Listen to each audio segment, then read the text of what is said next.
নমস্কার, করুণা রেসেলে সবাইকে স্বাগত। আজ আমি আপনাদেরকে দেখাবো বাড়িতে সেরেলাক্স কিভাবে তৈরি করে আমার বাচ্চাকে খাওয়াই। এটা তৈরি করার জন্য আমি নিয়েছি মুগ ডাল, মুসুর ডাল, আতপ চাল, সেদ্ধ চাল হাফ বাটি করে। এটা ভালোভাবে ধুয়ে সারাদিন আমি রৌদ্রে রেখেছিলাম। তারপরে এটা শুকনো তাওয়ায় ভালোভাবে ড্রাই রোস্ট করে নিচ্ছি। লো ফ্লেমে রেখে আস্তে আস্তে করে নেড়ে নেড়ে এটাকে ভাজতে হবে, না হলে পুড়ে যাবে।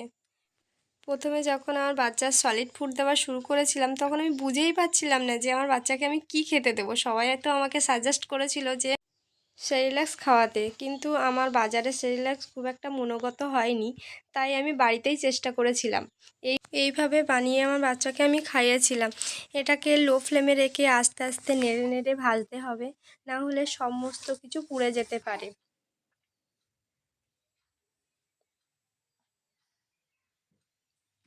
আমি ভালোভাবে এটাকে ভেজে নিলাম। তারপরে এর সঙ্গে অ্যাড করলাম কাজু, আলমন্ড, আখরোট, বাদাম। এটাকেও ড্রাই রোস্ট করে নেব।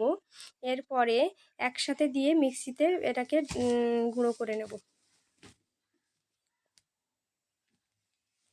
এই যে আমার গুঁড়ো করা হয়ে গেছে। এরপর আমি গরম জলে গুলে আমার বাচ্চাকে আমি খাওয়াচ্ছি। এটা খেতে খুব পছন্দ করে ও। আপনারা যদি মনে করেন এর সাথে আপনারা ফর্মুলা মিল্ক মেশাবেন তো মেশাতে পারেন।